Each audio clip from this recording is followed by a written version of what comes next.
Hello, everyone. My name is Kathy Knowles. I live in Pensacola, Florida, and I am an alum of the 2020 Hear My Voice advocacy class with LBBC. LBBC has been a game changer for me, and so I'm very pleased to be involved in this conference. I'm honored to introduce our distinguished speaker, Dr. James Tulsky. Dr. Tulsky is chair of the Department of Psychosocial Oncology and Palliative Care at Dana-Farber Cancer Institute, chief of the Division of Palliative Medicine at Brigham and Women's Hospital, and professor of medicine and co-director of the Center for Palliative Care at Harvard Medical School.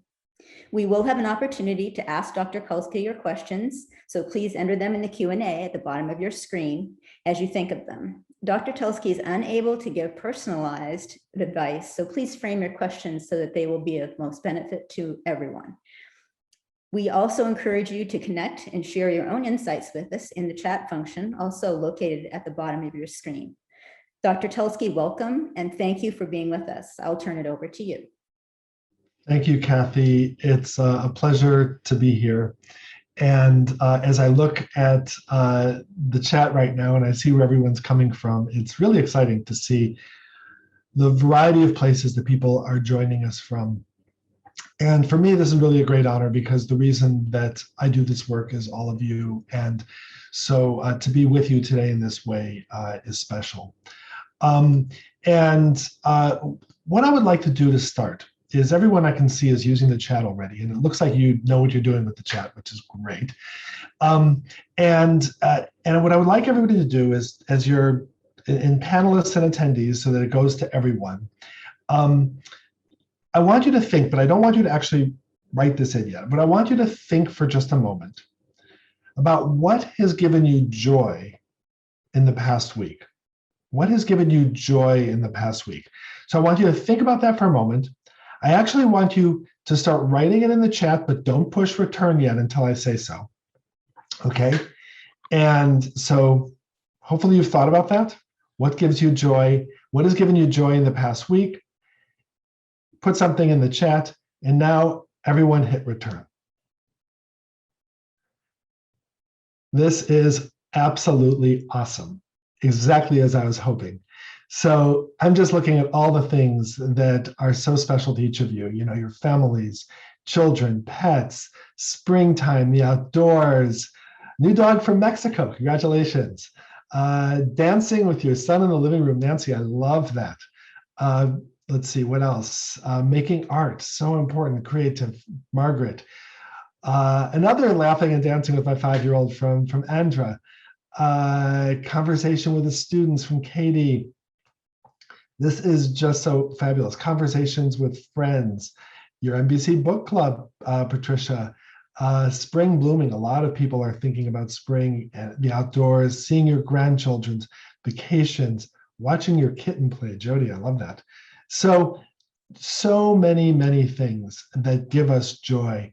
And this is really, you know, how we keep going. Like, I know that people are on this call are living with a serious illness, and yet we can't forget, you know, sort of all that brings us. And I think what I want to talk about today with regard to palliative care is exactly that, because our goal in our field is to try to maintain that joy and to try to nurture it and cultivate it to the extent possible.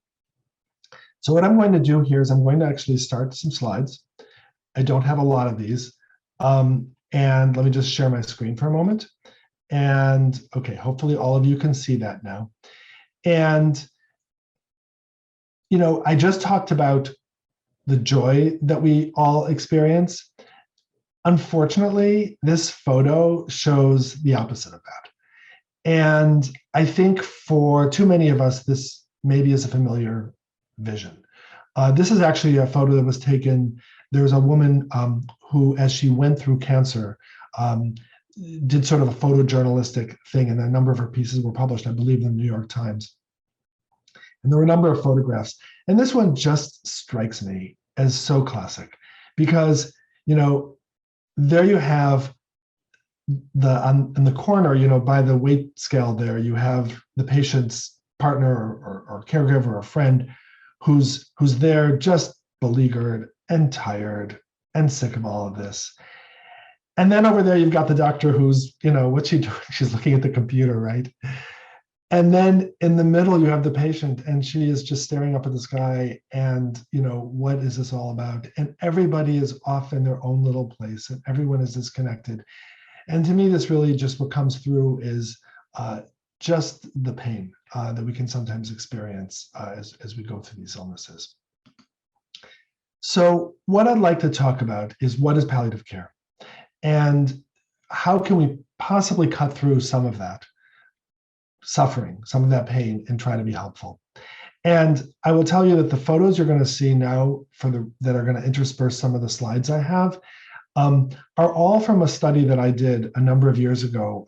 Before being up at Harvard, I was at Duke University in North Carolina.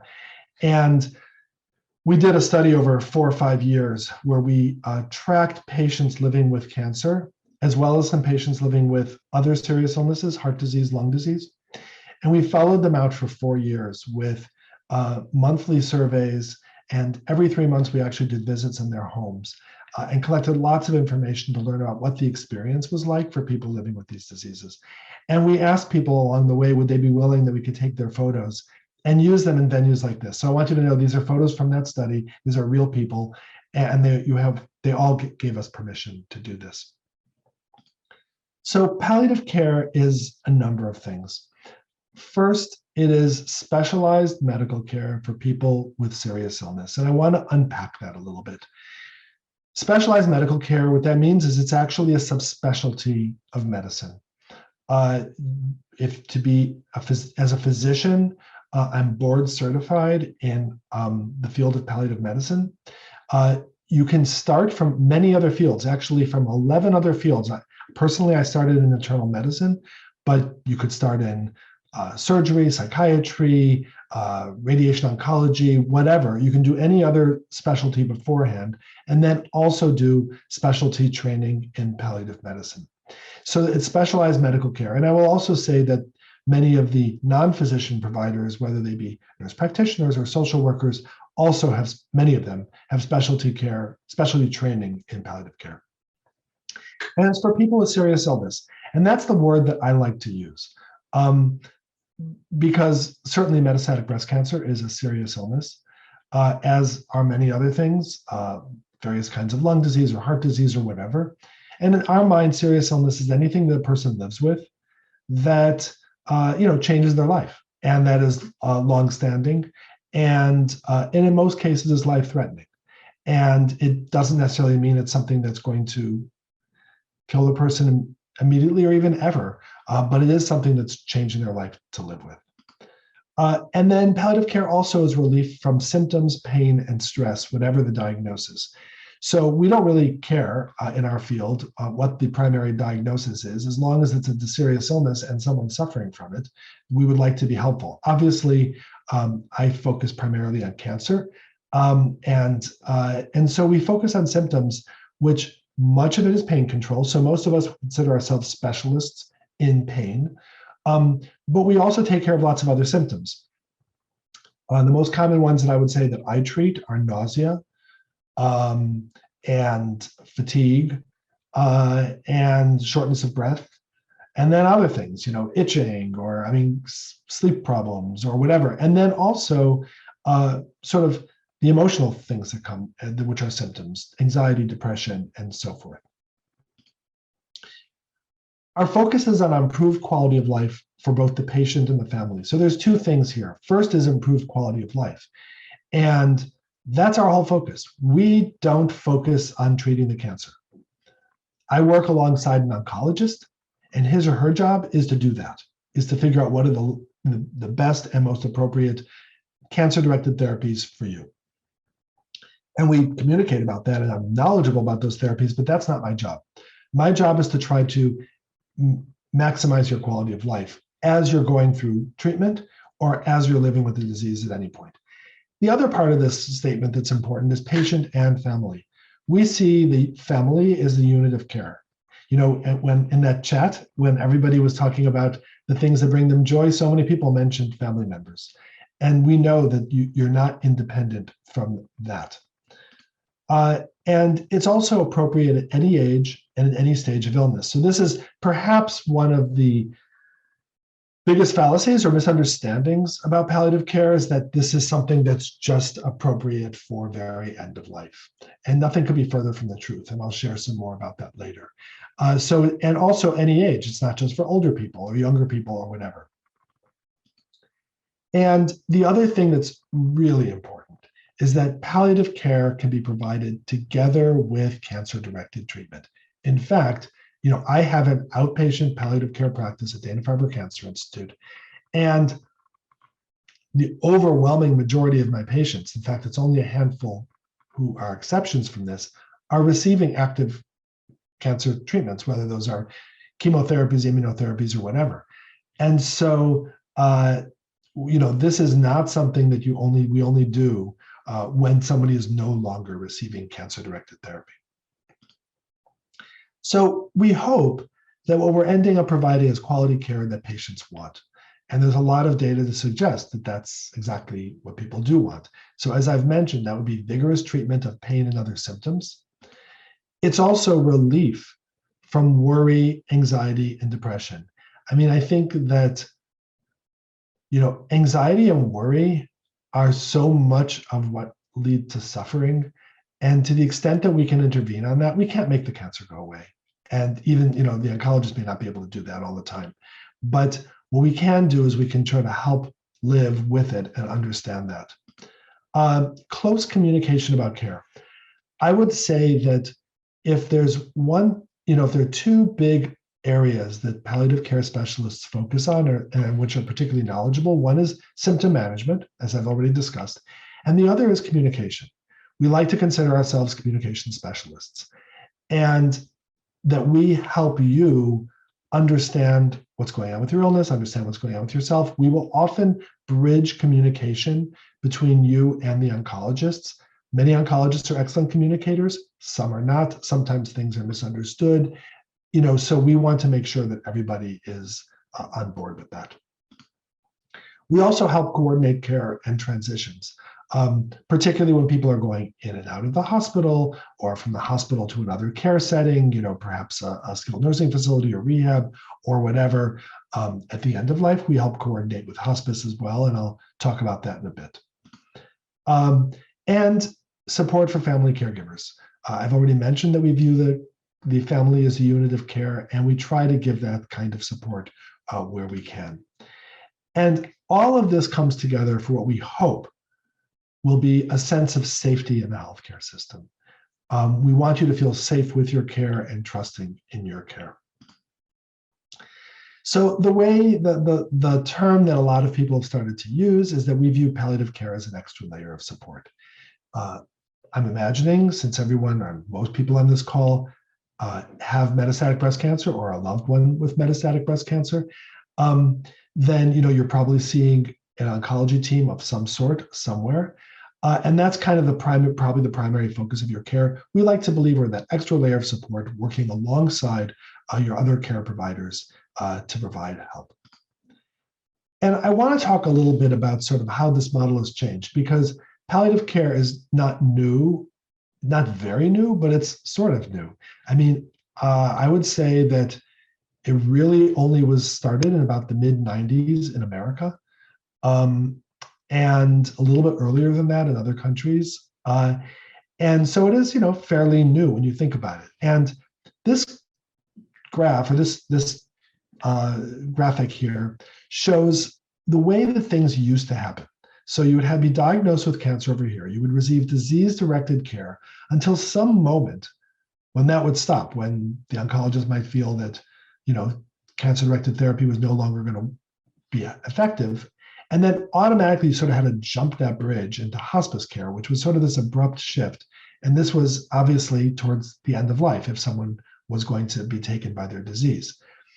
But what we like to say is that now this model really has changed. And palliative care is something that can start early in treatment, even at the level of diagnosis, more likely at the level of diagnosis of metastatic disease. That's usually when symptoms and other sorts of stresses become more prominent.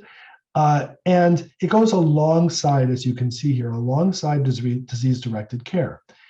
And early on, disease-directed care is the bulk of what's going on, and palliative care may just kind of be involved in a smaller way. And as time goes on, our role may become more and more important. Oops, I didn't want to shift that slide. And then what will happen is at some point, not, and certainly not for everyone, hopefully not for everyone, but if things are going to a point where someone's entering closer to the end of their life, then we may shift into hospice care. And then obviously after someone is lost, bereavement as well.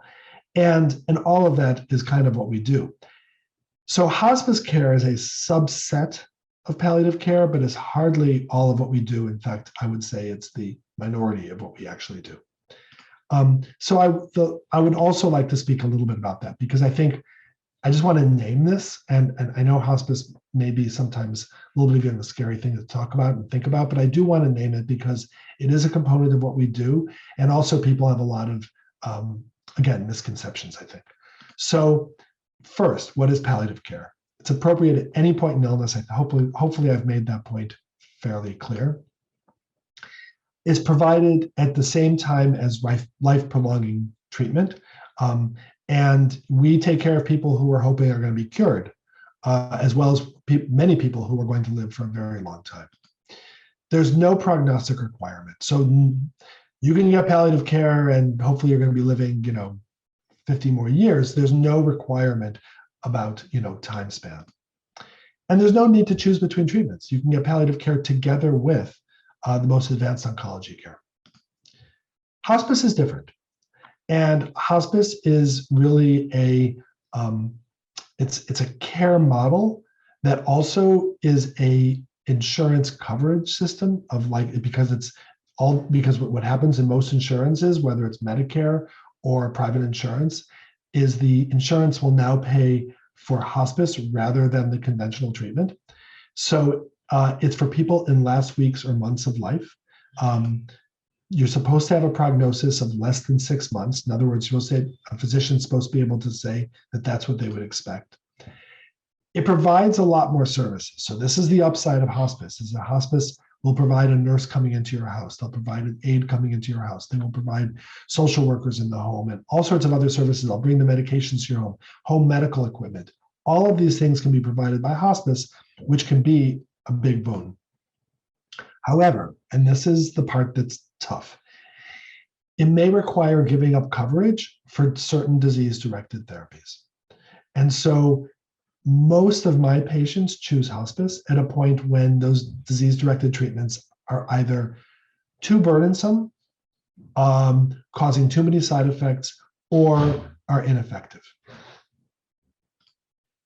So speaking about effective, the question would be, is palliative care effective? I'm sort of talking about this thing that I do and that many of my colleagues do and that we think is really great. But what's the data? And I'm not going to run you through lots of data about this. I do have one slide I'm going to show you next, except to say that there have been a number of randomized controlled trials, as well as a number of other kinds of studies that have shown the effectiveness of palliative care in improving quality of life, in reducing symptoms like depression and anxiety, certainly in reducing symptoms like pain. And here's the one that's the real surprise. Also, palliative care appears to even extend life. And so for people who are worried about palliative care means, oh, that means they're just tossing me off somewhere, quite the opposite. Palliative care may actually be a way to help people live longer. I don't know how many of you are used to looking at these kinds of survival curves. This is a very typical thing for an oncologist. A typical oncology study of drugs will have curves like this, where they have a standard treatment, and then they have the other treatment. This over here on the left is the patients who are surviving. So this is at the very beginning, everybody's alive. And then over time with this curve, people have died, and the time down here is how many months. I want to be clear about this graph.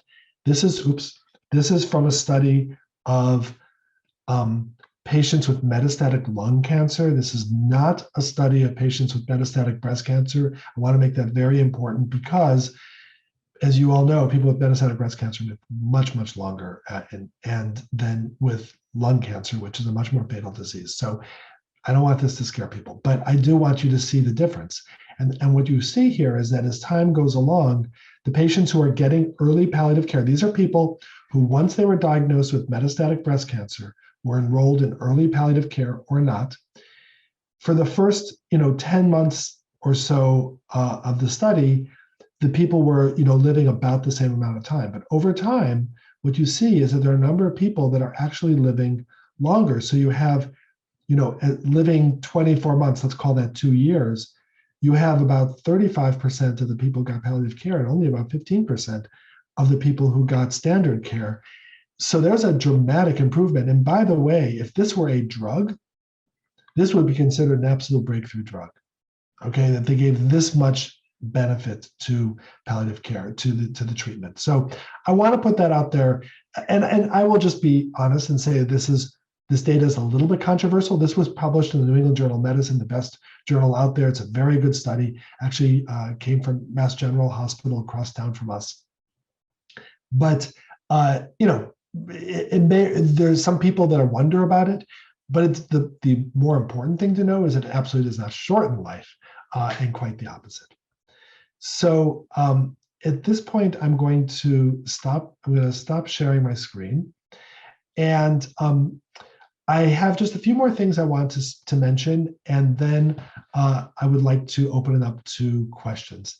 And my hope had been to spend maybe half my time talking at you, and then half my time really responding to your questions, because I'm guessing there are a lot out there.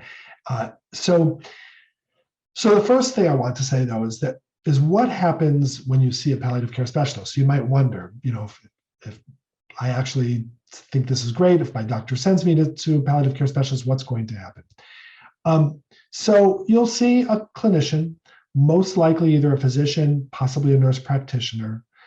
You may see that person together with other providers like a social worker or chaplain, but you'll usually probably see them just by themselves. And they will do a full assessment of you. They will, but rather than focusing on sort of the disease history and all of that, what they will really try to do is focus on you. I will tell you that if you come to see me, after explaining sort of what we're doing and how we work together, the first thing I'm going to say to you is tell me a little bit about yourself. I want to know where you grew up, tell me about your life. I just want to learn. And we may spend the first half of our visit just me learning who you are. And then what we want to do is we want to find out what's bothering you now. What symptoms are you experiencing? Pain, nausea, other kinds of things like that. And are there things we need to focus on? I will ask about your hopes. I will ask about your worries. I will find out, what else is on your mind, what's most important. And then seek to craft care that matches those things for you. That's really our goal, is to make sure that the care you receive from me, but also from the oncologist, matches what's most important to you. And so that may also involve me then talking. I can tell you at my institution, if I see you after we have a visit, I'm going to share my note and probably send an email to your oncologist and say, this is what I'm thinking, and maybe offer some thoughts and so forth. And I may also then make some changes in your own medications, may change pain medications and things like that. The truth is, in our place, the majority of the patients who get sent to me are sent initially for pain control, but sometimes there's oftentimes other issues that are there. So, and I'm happy to answer more questions, but that's sort of a general, kind of specific way of thinking about when you walk in the door, what's going to happen. So the next thing is, how do you find palliative care? Ideally, you would have a palliative care clinician available at every cancer office, whatever that is, oncologist's office, a comprehensive cancer center. The truth is, it may not be everywhere. I can assure you that there's palliative care available at all the major cancer centers, but there are many smaller oncology offices. They may have fabulous oncologists, but they don't have this service available. And so, but the way I was started, it would be to probably ask your oncologist about palliative care. I will say there's a risk. I'm just going to name this that some oncologists will say something like, "Oh, I don't think you need to think about that," or "You're not ready for palliative care." That is unfortunately the misperception of the oncologist. And if the oncologist is working in an environment where palliative care is not very common, they haven't used it very much, that may be what they think. I can assure you that if you come to our place, if you ask for it, they will all refer you. Obviously, we hope that the oncologists refer directly, and many of them do. But if it doesn't come to you, I think you need to ask the oncologist about it. If you get a negative answer, or they say that sounds like a great thing, we don't have it, I would probably recommend that you go to a website of an organization called the Center to Advance Palliative Care, and they have a website called Get Palliative Care. I think it's actually getpalliativecare.org. I should have looked that up. But if you go to the Center for Palliative Care, and there's resources available there about sort of how to find palliative care. And unfortunately, if you're in certain locations, I saw people were from all over the country, particularly if you're in a rural location or somewhere further out, it may be harder for you to get that sort of help. But with telehealth today, there may be opportunities. So again, that makes it easier. Right now, I will say, by the way, during the pandemic, my entire practice shifted. Before the pandemic, I saw virtually everyone face to face, which was also often hard because I was trying to coordinate it with their visits to the oncologist. They would go to the oncologist, they'd have a day of infusion therapy, they'd be tired, they didn't necessarily want to see me. But they also didn't want to come back 3 days later to see me, particularly if they lived far away. So now I'm doing, my God, probably 80 to 90% of my care is telehealth. So that's another opportunity to think about and to see whether it's more available for you. The last thing I wanted to make a comment about is that I don't really think we should talk about anything today without thinking about issues of equity and justice, and particularly racial equity and justice. I think it's just in the forefront of all of our minds. And I will say that this is an area where palliative care also is facing equity challenges and that we think about a lot. Like many other kinds of high quality care, palliative care is less accessible in traditionally underserved communities, Black and Brown people and so forth, and that's not good. There are also, I think, increased concerns in some of those communities about palliative care. The other thing is that there's some real struggles with cross-cultural care because when it comes to this, many languages don't even have a word for palliative care. Or it's just something like, for example, in Spanish, they call it Palliativo, which is just the English translated into Spanish, and it's not really very helpful. So that's something else we struggle with as well, and we are very dedicated in our field to trying to overcome some of these disparities. So with that, I'm going to stop sort of my prepared remarks, and I would love to answer questions here. And so I don't know if the easiest way, that this chat is a little overwhelming, I would love to look through it, but maybe the easiest way is for Kathy to feed me questions and let me know what's on people's mind. Great, you're right. The chat and the Q&A are absolutely loaded. There were several that were more directed to specifics that I think that we had kind of issued the disclaimer in the beginning that you wouldn't speak to personal care, but there were several people curious as to things like sleep problems and and are some of the integrative medicine things that they're already doing, like acupuncture and things of that nature, are those considered palliative care? Is that part of what your department refers out to or does? Yeah, so those are great questions. So integrative medicine is kind of its own field. And we work very closely with people in integrative medicine, integrative care. And at our institution, we're separate entities, but we work together with them all the time. So that would include things like acupuncture, that would include things like various kind of, herbal therapies, aromatherapies, all sorts of things that people might choose to do, as well as exercise and yoga and music therapy and all of those things. What I would say is that we are knowledgeable about, aware of. In some places, those kinds of therapies live right within a palliative care program or a supportive care program. By the way, the other thing I should say is there's some language out there. Some places call it palliative care. That's the formal name of the specialty. But you will often hear it referred to in oncology as supportive care or supportive oncology. There's also psychosocial oncology, which is different than palliative care. That's sort of mental health issues related to cancer care. But oftentimes those things are linked. A lot of places will have a department of supportive oncology, which collects all of these. So, but to really answer that question, we work with those specialties, those specialists. Oftentimes we'll refer to them. For example, I refer a lot of my patients for things like mindfulness, meditation, and things like that, which are helpful. And actually, at our place, we actually give all of our patients for free one of the popular mindfulness apps, Headspace. Okay. There were also some questions regarding, I think you had addressed it anyway, regarding at what point palliative care should be started after diagnosis.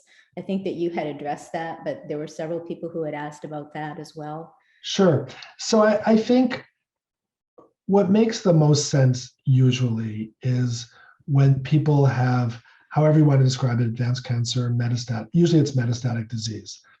I think palliative care can have a place in very early disease, because we might be able to have a conversation with people they want to have early on, and that will be available to them. So we definitely do that. But it's usually at a later stage in disease, like when it's metastatic. I will tell you a story, which is a personal story about this. A very, very close friend of mine, of ours, my family's, a woman had breast cancer, and she was diagnosed early. She had stage 2 disease, I believe. She underwent mastectomy, she underwent treatment. And there was a very high hope for cure with her. And she was a short time out of the treatment, but she really wanted to know what possibly could happen down the road. I will say she was a psychologist, she was a social worker. And so she kind of thought these ways. And so she asked me if I would just sit down and talk to her. This was, as a friend / professional, whatever. We went and had coffee.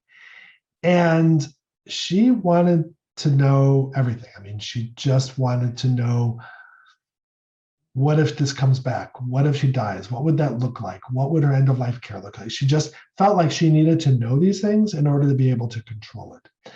So we had that conversation, and it put her at ease to be able to know what might be available and what might be out there for her should this ever get worse. Thankfully, Judy lived for 10 more years, and she was disease-free for 10 years. And then literally right around the time of her 10th anniversary of the cancer, it came back. And it came back with a vengeance and ultimately took her life. But when that happened, it was clear for her, our earlier conversation was helpful. And it kind of helped her then. And we obviously revisited those conversations later on. And I didn't take care of her as a palliative. I actually referred her to one of my colleagues as her palliative care doc, because I don't believe in taking care of close friends like that. But I think that was helpful. So it's an interesting story of how it can go both ways. Okay. I think you also addressed this. What is the myth about palliative care, and how do we explain to others the meaning of and the reason that we feel it's necessary part of our care? Yeah. So the myth is that it's all end of life care. Mm-hmm. That's the problem. And it's not. It's just not. The majority of my patients, live for years, and so how do you explain it? This is why I give talks like this, and then hopefully that you guys will go out and share that. and we just have to correct it. I mean, it's in the popular literature. We try to share. There was a wonderful article in the New York Times Magazine about 3 weeks ago about a woman named Diane Meyer. She's actually the woman who created the Center to Advance Palliative Care, the CAPC, that I mentioned before. And she she received one of those MacArthur Genius Awards. She's an amazing person. And that's a whole article about sort of palliative care and so forth. And she tries again to spell it out. So there we are going to the New York Times and places like that. We had a comment here. There are huge, well-known cancer centers who will not accept all patients into their palliative care programs, rather saying just go see a psychologist or just go see pain management rather than a comprehensive program like yours. Yeah, I can't speak for, sort of how various places are going to do things. What I will say is that usually when places won't take everyone, it's usually a resource problem. And they have a limited number of clinicians to take care of the patients that come to them. That's usually why they're triaging. And so then what they'll do is they will, for example, restrict care only to people getting active therapy. I can tell you that we do that even at Dana-Farber for our psychosocial oncology program. We can't provide psychiatric care for every patient who crosses our doors, particularly if they get treated for cancer and some of their issues may be related to the cancer, but they're cancer-free or in long-term remission. We're not a mental health center. We can't do that for all those people. We would like to, so we have to help people find clinicians in the community who can take care of them. And so sometimes people have to simply make those sorts of decisions. I'm guessing that's often what happens. And sometimes, like I said, it's because people are mistaken about what the value of palliative care could be. There was a question really early on, and I'm not sure if this is too directed, but some women had the opportunity to discontinue some of their treatment and switching to watch and wait. Yeah.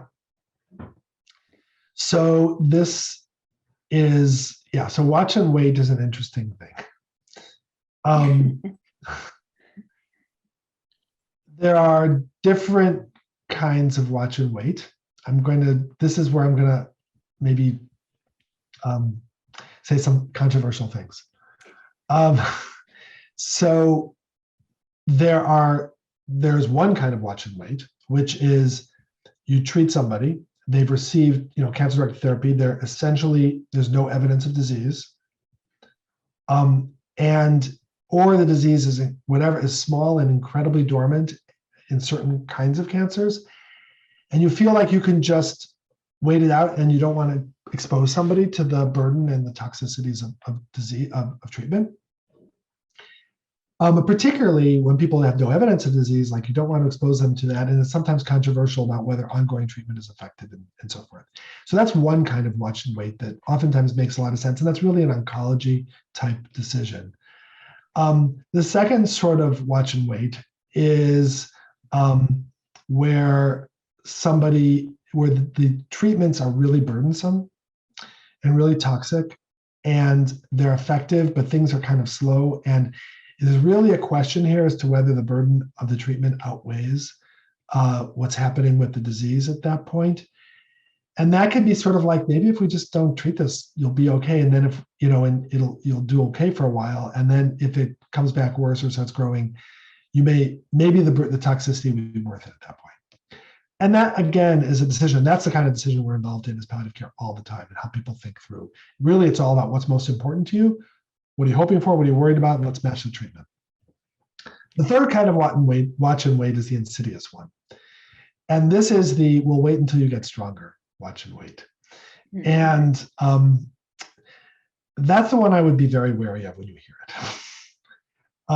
Because that is, unfortunately, oftentimes an oncologist not being able to simply say that there's no effective treatment that they really can offer, And the hope is you'll get stronger, because the whole thing is oncologists won't treat patients if their performance status is not good enough, which means that they are physically able. If you can't walk into the clinic, they usually won't treat you, because the concern is that the treatment would do more harm than good.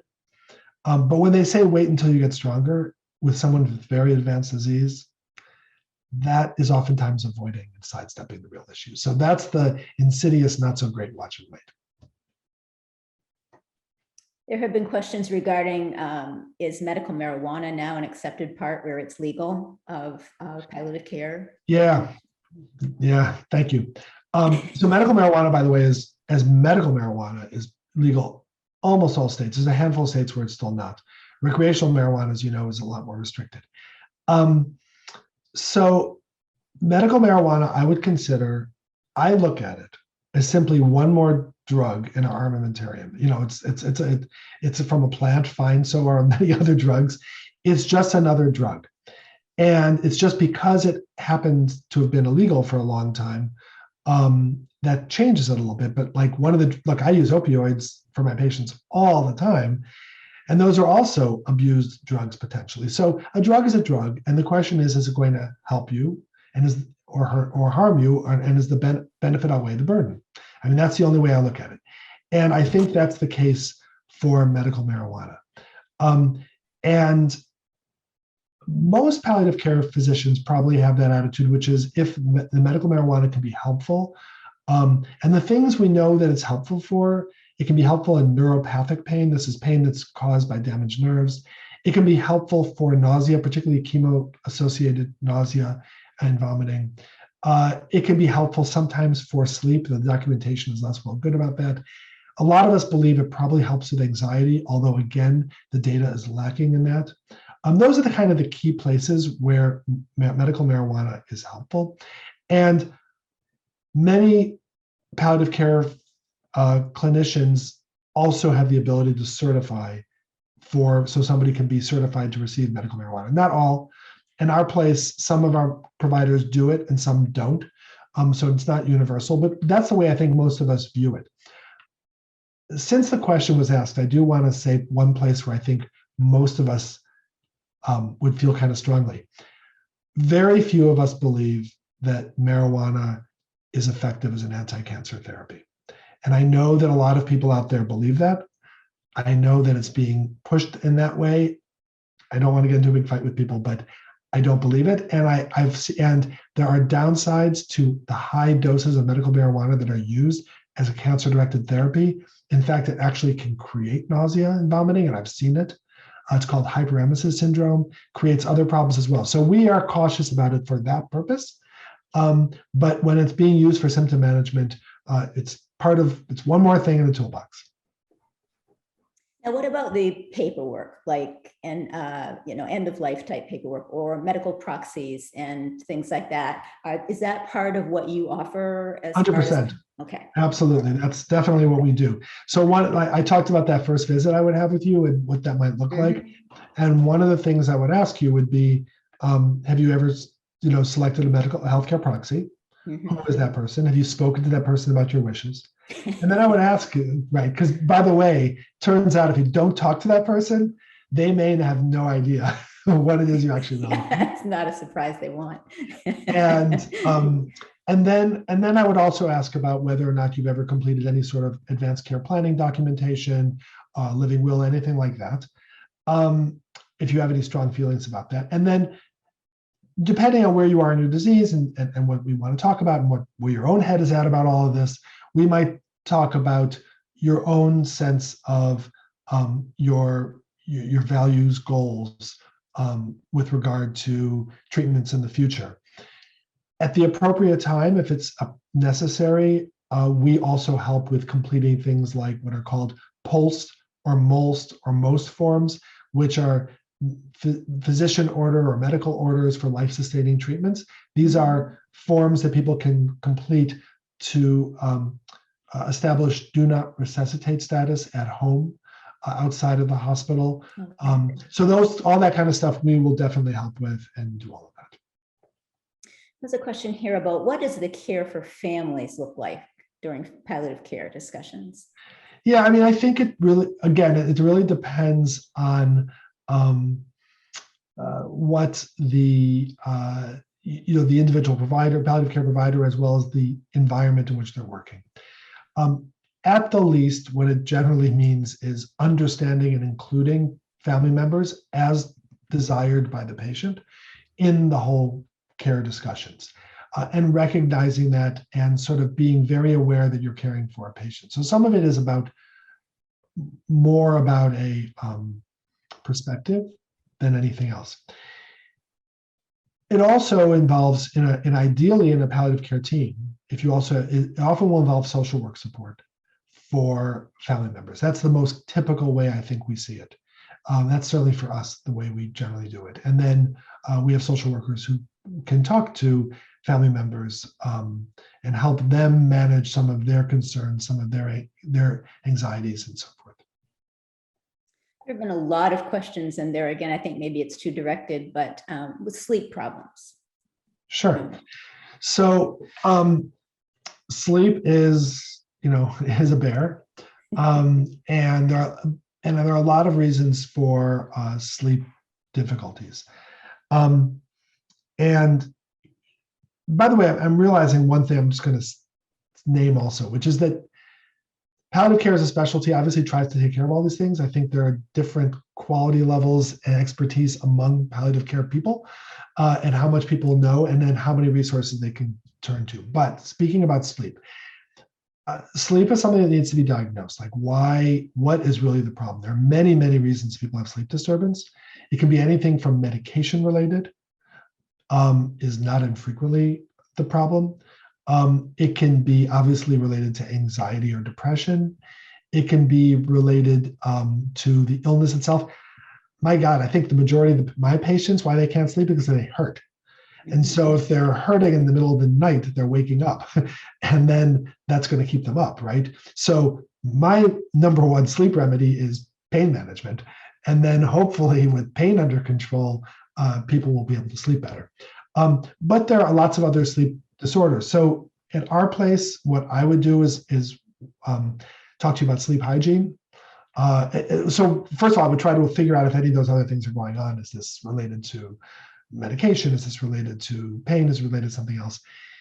Then we would look at things like sleep hygiene. When are you sleeping? When are you not sleeping? Are you sleeping during the day and awake at night? Have you reversed your sleep-wake cycles? All of that. And then there are a number of different things we might try. In general, non-pharmaceutical approaches to sleep are far better than pharmaceutical approaches. Mm-hmm. It's, you can just give a bunch of Ativan or whatever at night, and that's going to actually create sleep problems over time. At our place, we have the luxury of being able to refer to sleep specialists, but that might be also a part of, the care. Yeah. And there are a lot of questions related to insurance coverage, people on Medicare and just justifying all of those to your carrier. Yeah. So in general, insurers should pay for palliative care at the same level that they're paying for other specialist care that you're getting. So however that plays out, copays, all of that should be about the same. But that also means that there probably are some insurances that aren't as good and that, may give you problems in that way. So.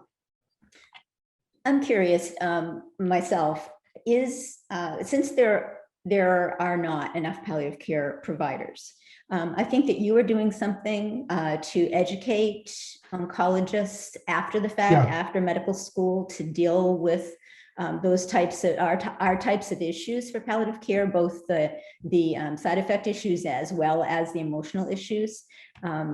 Where is that, and how successful has that been?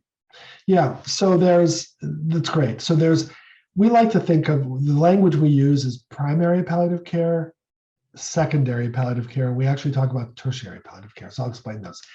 Primary palliative care are the palliative care competencies that I would believe any oncologist who's taking care, any oncologist should have. Mhm. These are basic pain and symptom management they all should be able to do. And also basic communication skills for difficult conversations, delivering serious news, helping elicit someone's goals for care and then matching their treatments to have that care, discussing transitions to hospice when necessary. Those are skills, ideally, that all oncologists should have. And that's what we call primary palliative care. And many oncologists do a great job with this. I mean, I work with like amazing oncologists who have, and many of them have fabulous skills in this area. Secondary palliative care is palliative care provided by a specialist like me. And that would be sort of consultative service alongside everything I've been talking about up until now. And here it's for complicated pain management. So I'll give you a really good example. Our oncologists start opioid management for pain all the time. But when it gets above a certain amount, like I don't know if this is meaningful to people, but when it gets over about 120 milligrams a day of morphine or its equivalent, most of them start feeling like they're getting into territory where it's a little hard. And that's usually when they will refer to us. And there are certain drugs they don't prescribe. Like we use methadone a lot, which is a fantastic drug for pain and cancer. But the oncologists don't like prescribing it because it's a complicated drug to use. It's a dangerous drug to use if you don't know what you're doing. And so they leave that to us for the most part. So that's an example. Or it could be really complex, decision-making or really complex, those sorts of things. Tertiary palliative care, just to name it, is actually an inpatient palliative care unit. We happen to have one at Dana-Farber and Brigham and Women's Hospital, which is our inpatient hospital. We have 12-bed unit for people with really bad problem, like really bad symptom problems, terrible pain, things like that, that we manage in that unit. And so that's like a really full-on comprehensive thing. As far as the program we're doing to educate, so what we're trying to do is we're trying to upgrade the skills of our oncology colleagues to make up for the things they may not have learned before. So specifically, we have a program at Dana-Farber, and actually this program is something like it is being done at 10 cancer centers that are all members of the Alliance of Designated Cancer Centers, the ADCC. So this is places like Dana-Farber and Memorial Sloan Kettering and MD Anderson and Fox Chase and Seattle Cancer Care Alliance. And we're all doing a program where we're educating, training oncologists in communication skills around eliciting goals of care and matching those goals of care and doing advanced care planning. We're then also creating electronic health systems to allow them to document those goals. And we're doing a number of different things to try to sort of help make sure that happens.